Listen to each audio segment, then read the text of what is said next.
बिस्मिल्लाहिर्रहमानिर्रहीम। नाज़रीन अस्सलाम वालेकुम। मैं हूं आपका मेज़बान साबिर शाकिर और मेरी तरफ से शहज़ाद अकबर साहब की तरफ से और इमरान रियाज साहब की तरफ से भी आप सबको अस्सलाम वालेकुम।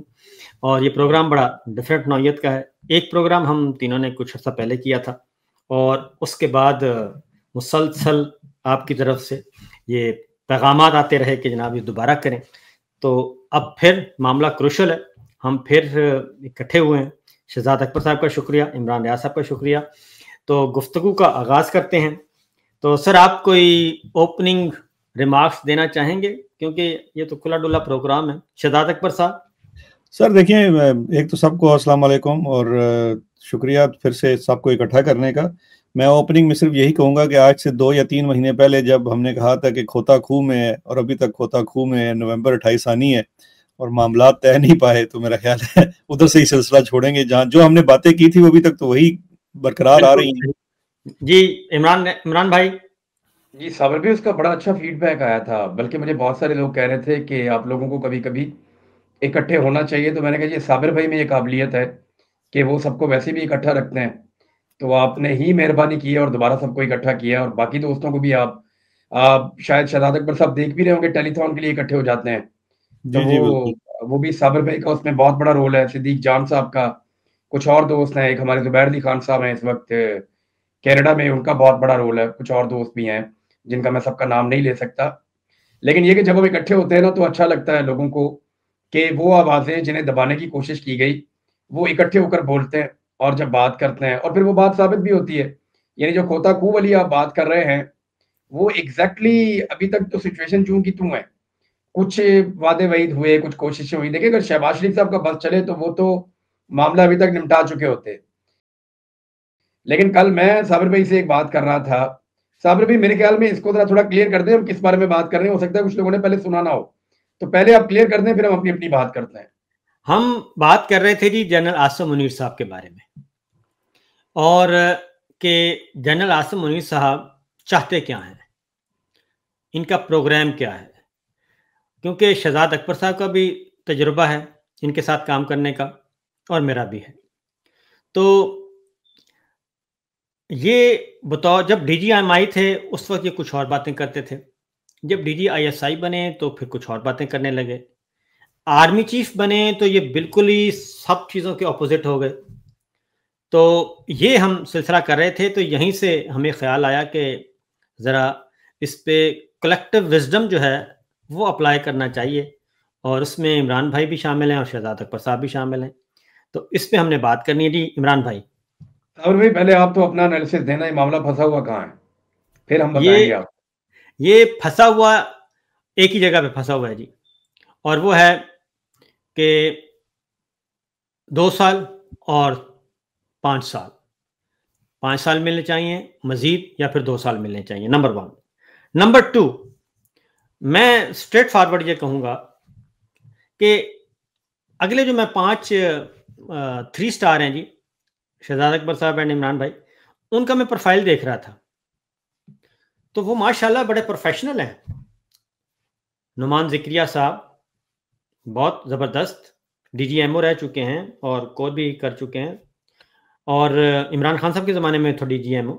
शाहिद इम्तियाज़ साहब हैं, लाहौर कोर कमांडर हैं, फयाज शाह साहब, और गुलरेज साहब हैं, जनरल गुलरेज हैं, और जहाँ आमिर हैं। ये अगले 5 की प्रोफाइल है। तो शहजाद इमरान भाई से बात करें क्योंकि वहीं से शुरू करेंगे। तो इमरान भाई, ये 5 सीनियर मोस्ट मौजूद हैं, तो इनमें क्या मसला है कि अगर वो आएंगे एबिलिटी अपनी जाहिर नहीं कर सकते? देखिए, हमें ना, हम एक्चुअली देखते हैं ताकत को, हम देखते हैं बड़े बूटों को और उसके हाथ में पकड़ी हुई बंदूक को। मैं सिंबॉलिक बात कर रहा हूँ, वैसे तो जेट तैयारे भी हैं और टैंक्स भी हैं और बहुत सारे एटम बम भी है हमारे पास, मिसाइल्स भी हैं। बहुत बड़ी ताकत है पाकिस्तान की फौज, कोई ये छोटी फौज नहीं है, बड़ी तगड़ी फौज है, दुनिया में मानी हुई फौजों में से एक है। हम उसको वैसे कैलकुलेट करते हैं, लेकिन अगर आप आ जाए ना नौकरी के मामले में, तो ये पोजीशन बड़ी कमजोर भी होती है। यानी हम बाद वक्त ओवर रेट कर देते हैं। जितना फील्ड मार्शल आसिम मुनीर ताकतवर है ना, उतने ही वो कमजोर भी हैं। वो जितना टाइम करीब आता जा रहा है ना, उतने उनके ऑप्शंस महदूद होते जा रहे हैं। यानी अगर वो इमरान खान से डराने की उनके अंदर सलाहियत है कि मैं इमरान खान को छोड़ दूंगा या इमरान खान बाहर आ जाएगा और इमरान खान ये कर देगा वो कर देगा, ये सलाहियत कमजोर होती जाएगी और खत्म होती जाएगी जैसे जैसे दिन गुजरते जाएंगे। तो सियासतदान जो है ना वो बड़े सियाने होते हैं, वो आहिस्ता आहिस्ता आहिस्ता आहिस्ता दिन गुजार रहे हैं। तो जितनी इस सीट में ताकत है ना, उतनी ही ये सीट कमजोर है। अगर शहबाज शरीफ साहब एक समरी पे दस्तखत नहीं करते या एक साफ इनकार आ जाता है कि जी हमने नया आर्मी चीफ अपॉइंट कर दिया है, तो फिर आसिम मुनीर साहब कुछ भी नहीं कर सकते। और वक्त गुजरने के बाद उनके पास जो एक ऑप्शन ये है कि वो पाकिस्तान तरीके इंसाफ के ऊपर जुल्म बंद करवा देंगे, तो वो भी खत्म हो जाएगा एक वक्त आने के बाद, या वो कमजोर पड़ जाएगा। मुझे ना इसमें साबिर भाई जो सियासत नजर आती है ना वो नवाज शरीफ की है। उस दिन भी हम सब लोग एक ऐसे आदमी को डिस्कस कर रहे थे जो पब्लिकली इररेलेवेंट है, यानी पब्लिक में आप जाएं तो लोग मियाँ साहब का नाम ही नहीं सुनते, अब बात ही नहीं करते उस बारे में। हालांकि एक दौर था मियाँ साहब का तोती बोलता था, और मियाँ साहब का जहां पे हम हैं इस वक्त तीनों बरतानिया में, यहाँ पे लोग मियाँ साहब की एक झलक देखने के लिए तरसते थे। आज मियाँ साहब लोगों की एक झलक देखने के लिए तरसते हैं। तो ये हालात बिल्कुल उलट हो गए उनके लिए। लेकिन फिर भी एक ऐसे आदमी को जो पब्लिकली इररेलेवेंट है हम बार बार डिस्कस क्यों करते हैं? देखिए, आपको ना नवाज शरीफ को थोड़ा स्टडी करना पड़ेगा। मेरी दानिश में नवाज शरीफ साहब एक ऐसी शख्सियत हैं जो अपने अलावा किसी और को बड़ा तस्लीम नहीं करते, उनसे ये होता नहीं है। आपको याद है जब चार्टर ऑफ डेमोक्रेसी हो रहा था तो उस वक्त भी नवाज शरीफ साहब के मुंह से कुछ बातें निकल गई थी जो कैमरे ने रिकॉर्ड कर दी थी, और फजलुर रहमान साहब के बारे में, और वो बाद में पब्लिक हो गई थी। याद है साबिर भाई? जी जी जी। तो मियाँ साहब के साथ अगर आप कभी ऑफ द रिकॉर्ड बैठे हो ना, मुझे क्योंकि बाद औक़ात मौका मिला, तो मैंने ये नोट किया है अपने पूरे सहाफ़ती करियर में कि नवाज शरीफ साहब अपनी ज़ात के अंदर फंसे हुए हैं और उन्हें अपनी ज़ात से बाहर कुछ भी दिखाई नहीं देता, और जब उनसे ये बर्दाश्त ही नहीं होता कि कोई उनसे बड़ा है। मैं आपको मिसाल दे देता हूँ कि मियाँ साहब अगर पैदल चल रहे हैं और उनके साथ उनके लोग चल रहे हैं ना, तो जो आदमी उनसे आगे बढ़ जाता है मियाँ साहब से पैदल चलते हुए, फर्ज करें वो मियाँ शरीफ साहब की कब्र की तरफ जा रहे हैं, मैंने ये सारी चीजें खुद देखी हैं बतौर रिपोर्टर, तो मियाँ साहब के चेहरे के तासुरात, रंग और आंखों का इशारा बदल जाता है। वो इतनी सी चीज भी वो माइंड करते हैं, उन्हें पसंद नहीं है। मैं आपको मिसाल देता हूँ कि शहबाज शरीफ साहब ने ना एक दिन इन लोगों ने एक ज़िमनी इलेक्शन चल रहा था लाहौर में जी, और इन्होंने एक उम्मीदवार को टिकट दिया। वो उम्मीदवार बड़ा ही अनपढ़ था, उसको पढ़ा लिखा भी नहीं था और था भी बदमाश टाइप। तो ज़िमनी इलेक्शन में इन्होंने एक ऐसे आदमी को टिकट दिया जिसका बनता ही नहीं था, बहुत पब्लिक की नापसंदीदा शख्सियत। पीटीआई ने जो टिकट दे दिया वो किसी बेहतर पढ़े लिखे आदमी को दे दिया। अब वहां पे बहुत सारी रेजिडेंशियल सोसाइटियां भी थी और माहौल ऐसा बना हुआ था, तो पीटीआई का कैंपेन अच्छा चल रहा था पीएमएलएन के मुकाबले में। अब शहबाज शरीफ साहब से मैं क्योंकि इसके ऊपर सर्वे कर रहा था, तो मुझे शहबाज शरीफ साहब ने पूछा, मैंने कहा जी अगर इलेक्शन मियाँ साहब अगर फेयर एंड फ्री हो गया ना, तो आपका कैंडिडेट इलेक्शन हार जाएगा, और उसको हार जाना चाहिए क्योंकि आपने एक बदतरीन कैंडिडेट चुना है। तो मियाँ साहब, शहबाज शरीफ साहब ने कहा कि ये कैंडिडेट तो मैंने नहीं चुना, ये कैंडिडेट तो चुना है बड़े मियाँ साहब ने, और मैं तो खुद मुखालफत कर रहा था कि बेहतर कैंडिडेट लेना चाहिए, पढ़ा लिखा आदमी लेकर आना चाहिए, बल्कि उन्होंने एक दो नाम भी लिए।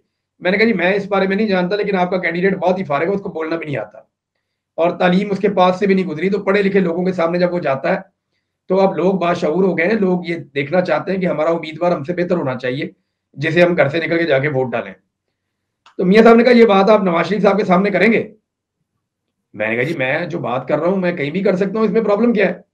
अगले दिन जनाब मियाँ साहब ने, हम लोग जब गए एक जगह पे कवरेज के लिए, वहां से मियाँ साहब ने मुझे लिया, मुझे रोक लिया उनके स्टाफ ने, इन्होंने मुझे लिया, मियाँ साहब ने अपने साथ गाड़ी में बिठाया। सलमान शहबाज गाड़ी चला रहा था और मैं और मियाँ साहब गाड़ी में बैठ गए और ये मुझे लेकर चले गए रायविंड मियाँ नवाज शरीफ साहब से मिलवाने के लिए।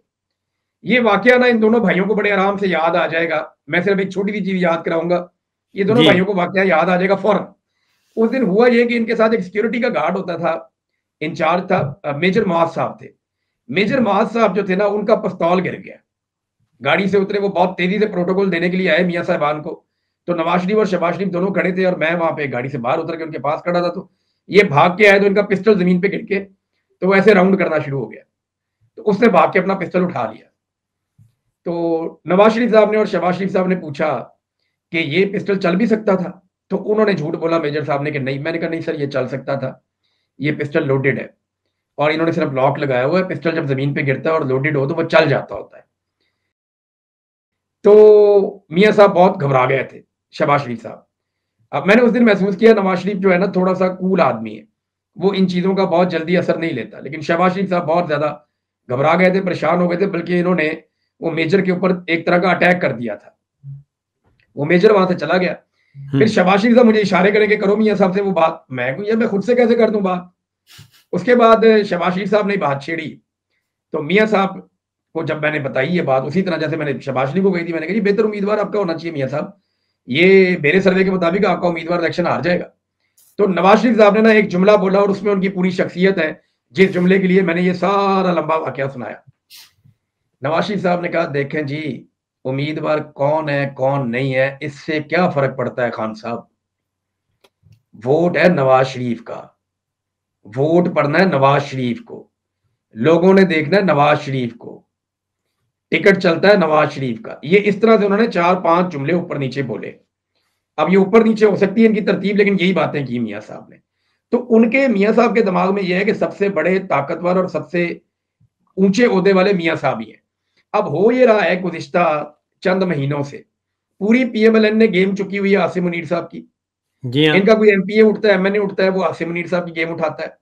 ये पूरी की पूरी जमात ऐसा लगता है कि नवाज शरीफ से ज्यादा इस वक्त फील्ड मार्शल आसिम मुनीर साहब को अपना लीडर मानती है। अब जितना मैं नवाज शरीफ को जानता हूं ना, वो कड़वा घूंट करके बैठा हो तो बैठा हो, ये बात उसकी तबीयत के खिलाफ है, ये बात उसकी जबिलत के खिलाफ है जिसके साथ वो बड़ा हुआ। मियां नवाज शरीफ साहब की अपनी शख्सियत इस चीज को कभी बर्दाश्त नहीं करेगी। अब वो रिस्पॉन्ड कैसे करते हैं इसके बारे में भी कोई आइडिया नहीं है। देखिए असल में इन सबको इकट्ठा रखने की जो एक वाहिद कड़ी है ना, एक लड़ी जिसने इन सबको बांधा हुआ है, वो इमरान खान ही है। इमरान खान है, सही बात। एस्टेब्लिशमेंट अगर आज कोई बात मानती है सियासतदानों की, इमरान खान की वजह से, और अगर ये लोग मानते हैं तो वो एस्टेब्लिशमेंट की तो इमरान खान की वजह से। जी इमरान जनाब। खान का डर ना हो तो मामला खत्म है। शहजाद अकबर साहब, आपका नवाज शरीफ साहब के बारे में क्या ख्याल है कि नया आर्मी चीफ या फिर आसिम मुनीर साहब देखिए को गुजारा करेंगे? देखिए साहब भाई, बात इमरान साहब ने तो बड़ी आला कर दी, और मेरा ख्याल है वो इतना बड़ा कूजा है नवाज शरीफ, उसको उन्होंने बिल्कुल बंद कर दिया। इसमें सिर्फ मैं एक लफ्ज़ ऐड कर देता हूँ, जिन लोगों ने, मेरा तो कभी इतफाक नहीं हुआ मियाँ साहब से, मैं अपने ज़माना तालिब इल्मी में एक दफ़ा मुझे इतफाक हुआ था, तो मुझे सिर्फ एक ही चीज़ याद है कि मैंने वाहिद शख्स देखा था जो दोनों हाथों से रोटी खाता था। तो उसके अलावा तो मेरी जो अपनी पर्सनल ऑब्जर्वेशन कोई नहीं है, लेकिन जिन लोगों ने उनके साथ वक्त गुजारा है वो ये बताते हैं कि मियाँ साहब का ना कीना बहुत ज़्यादा है, और वो गालिबन वही बात है जो इमरान साहब कर रहे थे कि ये अपना कीना जो छोड़ते नहीं है, बंदा मार कर लेते हैं और वक्त आने पे उसका वो पूरा उसको जो ना सूद के साथ वापस करते हैं। नवाज शरीफ साहब के साथ जो लंदन मुआहिदा हुआ आसिम मुनीर का, उस मुआहिदे के तहत कुछ जो थे वो लाजमी शराइत थी ना, एक जब कोई कॉन्ट्रैक्ट होता है तो उसके अंदर कुछ उसके बेसिक नुकात होते हैं और कुछ उसके नीचे ज़ेली चीज़ें होती हैं। ज़ेली चीज़ें ऊपर नीचे हो सकती हैं, बेसिक नुकात नहीं बदल सकते। बेसिक नुकात तो सिर्फ 2-3 थे। एक नुकता ये था कि आसिम मुनीर आर्मी चीफ बनेगा, दूसरा नुकता ये था कि इमरान खान जेल में जाएगा, और तीसरा नुकता ये था कि जनाब नवाज शरीफ वज़ीर आज़म बनेगा। अब पहले 2 नुकते तो पूरे हो गए, उसमें बाकी रांझे भी राजी हो गए, नवाज शरीफ वज़ीर आज़म नहीं बना। और वो वाली बात कि जी नवाज शरीफ को अपनी ज़ात के सिवा कुछ नज़र नहीं आता, जिसका जीता जाता सबूत जो है ना उसका छोटा भाई। अब उसका छोटा भाई, उसको इस बात का पता है, उसके भतीजों को भी पता है कि अगर गेम नवाज शरीफ के हाथ में होती तो फत्तू नाई वज़ीर आज़म बन सकता था, शहबाज शरीफ वज़ीर आज़म नहीं बन सकता था। क्योंकि ये बात तो नवाज शरीफ ने लिख के रखी हुई थी कि मियाँ शरीफ के बच्चों में से अगर किसी ने वज़ीर आज़म बनना है तो वो सिर्फ मियाँ मोहम्मद नवाज शरीफ है और कोई नहीं। तो एक चीज़ तो ये है। अच्छा, ये बात शहबाज शरीफ को भी 100% पता है, क्योंकि शहबाज शरीफ जो है उससे अगर आज भी उसका बस चले तो वो मतलब यकीन जानिए रात भी वो मियाँ साहब जो फील्ड मार्शल साहब के घर में उनके बिस्तर कहते हैं कमरे के बाहर बैठा रहा करे, ताकि यार सुबह मैं इनके साथ ही निकल के दफ्तर जाऊँ। ये पोजीशन है। लेकिन दूसरी तरफ कुछ ख्वाहिशें हैं जो फील्ड मार्शल साहब की भी हैं। वो आपने बात की थी ना कि वो क्या चाहते हैं, तो मैं उस वक्त वैसे मेरे जहन में गाना आ गया नूर जहां का। मैं आता हूँ, मैं तरह थोड़ा सा पहले ये नवाज शरीफ साहब की पर्सनैलिटी को जी जरा कर लेते हैं। एक मैं भी आपको वो है ना कीने का मामला, तो ये 2014-15 का धरना था ना जी, और अभी धरना नहीं हुआ था, तैयारियां हो रही थी। तो उम्रा करने गए हुए थे मियाँ साहब, और उसमें मरीम साहबा भी थी, एहसन इकबाल साहब भी वहाँ थे, सोहेल ज़िया भट्ट साहब भी थे। तो उसमें मैं भी गया हुआ था और इत्तेफाक की बात है मैं भी उसी होटल में ठहरा हुआ था, ओबराय होटल में। तो सोहेल ज़िया भट्ट साहब, इनसे अच्छी सबसे सलाम दुआ तो है, बहुत अच्छी थी और अभी वैसे हमारी तरफ से तो है, उनकी तरफ से नहीं है। तो मुझे वो अफ्तारी आप सुफ़रा लगता है ना जी, तो सुफ़रे के वक़्त मुझे उन्होंने साथ मिलाया उस काफ़िले में और मैं बल्कि नहीं सॉरी मैं उधर बैठा था, तो सोहेल ज़िया भट्ट साहब आए, उन्होंने कहा जी आप उधर क्यों बैठे हैं, आप इधर आएँ। तो मैंने कहा चलिए आ जाते हैं। तो नवाज़ शरीफ साहब बैठे हैं, एक तरफ मैं बैठ गया, एक तरफ बैठ गए एहसन इकबाल साहब, सोहेल ज़िया भट्ट साहब बैठ गए, सामने भी कुछ लोग। तो मियाँ साहब को मुझे पता था कि धरना आ रहा है, मैंने मियाँ साहब से कहा अब ज़रा सामने रोज़ा रसूल है सल्लल्लाहु अलैहि वसल्लम, मस्जिद नबवी में बैठे हैं, अफ्तारी का वक्त है। तो मैंने मियाँ साहब से कहा, मैंने कहा सर ये फ़ौज से मामला ठीक क्यों नहीं कर लेते आप। तो मियाँ साहब ने जी ज़रा थोड़ा सा अनकंफर्टेबल फील किया और दोबारा कहते हैं यूं करके कहते हैं क्या। मैंने कहा फ़ौज से मामला क्यों नहीं ठीक कर लेते आप, ये कशीदगी बढ़ने वाली है। मियाँ साहब का जी लाल सुर्ख रंग हो गया, बिल्कुल मजीद लाल सुर्ख है माशाल्लाह, लाल सुर्ख मजीद लाल सुर्ख हो गया और कहते हैं बिल्कुल वो गुस्सा, कहते हैं साबर साहब ये नहीं हो सकता, ये नहीं होगा, ये नहीं होएगा, बस बहुत हो गया, बस बहुत हो गया, ये नहीं होएगा। मैं क्या अच्छा, मैंने उस वक्त इधर से मुझे कोनी मारी एक ने दूसरे ने। तो जब हम अफ्तारी के बाद हुए ना जी, अफ्तारी हो गई और जाने लगे, तो मेरे सामने जो बैठे थे ना वो कहते हैं आपने मियाँ साहब को क्या कहा था। मैंने कहा क्यों क्या हुआ। कहते हैं मियाँ साहब को हमने इतना गुस्से में कभी नहीं देखा। मैंने कहा नहीं मैंने तो कुछ भी वैसे गपशप। मैंने कहा आपको शक पड़ा है। तो ये जो है ना कीना, वो तो मियाँ साहब का इस हद तक है हमारे जर्नैलों के बारे में और ख़ास तौर पे। और फिर ये एक और मैं आपको बताऊं कि तुर्की के साथ हल्का फुल्का तुर्की एम्बेसी, और फिर मैं एक दफ़ा इस्तांबुल भी गया। तो ये मियाँ साहब बने ना जी प्राइम मिनिस्टर, तो इनको ख़ास तौर पे तैयब अर्दवान ने, ये खुद इनके फैमिली मेम्बर ने बताया कि तैयब अर्दवान ने कहा नवाज शरीफ साहब से कि देखें आप एक बहुत लंबे क्राइसिस के बाद वापस आए हैं, तो मेहरबानी करना पंगा कोई ना लेना। तो लेकिन वही हुआ कि उन्होंने ना सिर्फ पंगा लिया बल्कि अच्छा खासा लिया। ये अभी ये बात कर रहे हैं जनरल बाजवा एंड कंपनी के साथ वाले मामला की बात कर रहे हैं। तो ये तो है मियाँ साहब की पर्सनैलिटी, तो ये तो इसमें तो कोई शक नहीं है। तो इसके साथ ही जनाब नाजरीन प्रोग्राम ख़त्म हुआ। शहजाद अकबर साहब, इमरान रियाज साहब का बहुत बहुत शुक्रिया। इंशाल्लाह हम गाहे बगाहे हाजिर होते रहेंगे। इजाज़त दीजिए, अल्लाह हाफिज़।